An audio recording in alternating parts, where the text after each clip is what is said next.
أعوذ بالله من الشيطان الرجيم.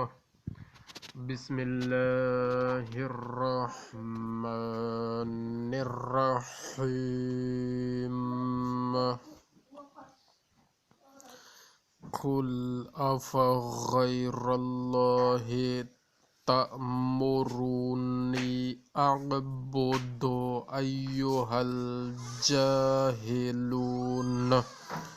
اے رسول صلی اللہ علیہ وآلہ وسلم، تم کہہ دو کہ نادانو، بھلا تم مجھ سے یہ کہتے ہو کہ میں اللہ کے سوا کسی دوسرے کی عبادت کروں۔ وَلَقَدْ أُوحِيَ إِلَيْكَ وَإِلَى الَّذِينَ مِنْ قَبْلِكَ لَئِنْ أَشْرَكْتَ لَيَحْبَطَنَّ عَمَلُكَ وَلَتَكُونَنَّ مِنَ الْخَاسِرِينَ۔ اور اے رسول صلی اللہ علیہ وآلہ وسلم، تمہاری طرف اور ان پیغمبروں کی طرف جو تم سے پہلے ہو چکے ہیں یقیناً یہ وحی بھیجی جا چکی ہے کہ اگر کہیں شرک کیا تو یقیناً تمہارے سارے اعمال اکارت ہو جائیں گے اور تم ضرور گھاٹے میں آ جاؤ گے۔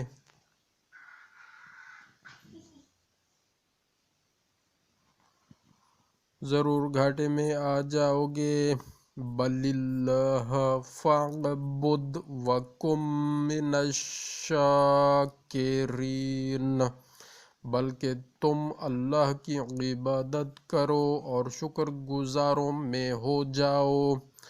وَمَا قَدَرُوا اللَّهَ حَقَّ قَدْرِهِ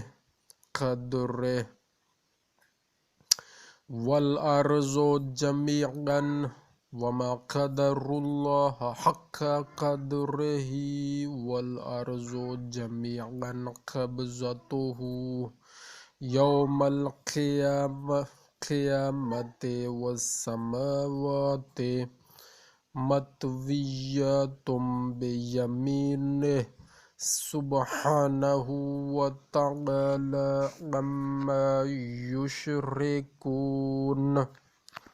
عَمَّا يُشْرِكُونَ۔ اللهم صل على محمد وآل محمد۔ اللهم صل على محمد وآل محمد وعجل فرجهم۔ یہاں پر لکھا ہوا ہے جی جہاں پر قاف قد کیل کہا گیا ہے یا قیل علیہ الوقف کہا گیا ہے کہ اس مقام پر وقف ہے کی علامت ہے۔ بعض علماء کے نزدیک یہاں ٹھہر جانا جائز ہے، لیکن یہ علامت ضعف وقف کی طرف اشارہ کرتی ہے، یہاں نہ ٹھہرنا بہتر ہے۔ اور یہ جو صلی الوصل اولا کی علامت ہے یعنی ملا کر پڑھنا بہتر ہے، تو جہاں پر قاف اور صلی آ جائے تو نہ ٹھہرنا بہتر ہے اور ملا کر پڑھنا بہتر ہے۔ تو یہاں پر ہمارے سامنے یہ صلی اور قاف کی علامت آئی ہے۔ پہلے ہم رکے تھے لیکن پھر ہم نے ملا کر پڑھا، اور ان لوگوں نے اللہ کی جیسی قدر کرنی چاہیے تھی اس کی کچھ بھی قدر نہ کی، حالانکہ وہ ایسا قادر ہے کہ قیامت کے دن ساری زمین گویا اس کی مٹھی میں ہوگی اور سارے آسمان گویا اس کے داہنے ہاتھ میں لپٹے ہوئے ہیں۔ جسے یہ لوگ اس کا شریک بناتے ہیں وہ اس سے پاکیزہ اور برتر ہے۔ تو یہاں پر نشان نمبر 1 کی تھوڑی سی تشریح لکھی ہوئی ہے۔ اس کا مطلب یہ نہیں کہ معاذ اللہ سچ مچ اللہ کی مٹھی اور اس کے ہاتھ ہیں، بلکہ اپنی قدرت کا اظہار مقصود ہے، یعنی جس طرح کوئی شخص چھوٹی سی چیز کو اپنی مٹھی میں لے لیتا ہے اور اس کی کوئی حقیقت نہیں سمجھتا۔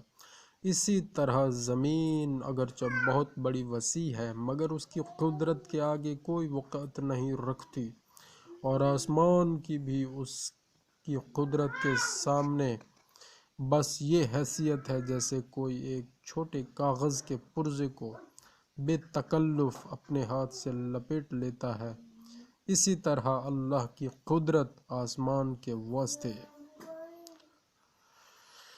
ہاں بے شک حق فرمایا۔ اللہم صلی علی محمد وآل محمد وعجل فرجہم۔ ونفخ فی الصور فصعق من فی السماوات ومن فی الارض الا من شاء اللہ ثم نفخ فیہ اخری فاذا هم قیام ینظرون۔ اور جب پہلی بار سور پھونکا جائے گا تو جو لوگ آسمانوں میں ہیں اور جو لوگ زمین میں ہیں بہت سے بے ہوش ہو کر گر پڑیں گے، مگر ہاں جس کو اللہ چاہے وہ البتہ بچ جائے گا۔ پھر جب دوبارہ سور پھونکا جائے گا تو فوراً سب کے سب کھڑے ہو کر دیکھنے لگیں گے۔ وَأَشْرَقَتِ الْأَرْضُ بِنُورِ رَبِّهَا وَوُضِعَ الْكِتَابُ وَجِیءَ بِالنَّبِیِّینَ وَالشُّهَدَاءِ وَقُضِیَ بَیْنَهُم بِالْحَقِّ وَهُمْ لَا یُظْلَمُونَ۔ اور زمین اپنے پروردگار کے نور سے جگمگا اٹھے گی اور اعمال کی کتاب لوگوں کے سامنے رکھ دی جائے گی، اور پیغمبر گواہ لا حاضر کیے جائیں گے، اور ان میں انصاف کے ساتھ فیصلہ کر دیا جائے گا، اور ان پر ذرہ برابر ظلم نہیں کیا جائے گا۔ وَوُفِّیَتْ كُلُّ نَفْسٍ مَّا عَمِلَتْ وَهُوَ أَعْلَمُ بِمَا يَفْعَلُونَ۔ اور جس شخص نے جیسا کیا ہے اسے اس کا پورا بدلہ مل جائے گا، اور جو کچھ یہ لوگ کرتے ہیں وہ اس سے خوب واقف ہے۔ صدق اللہ العلی العظیم۔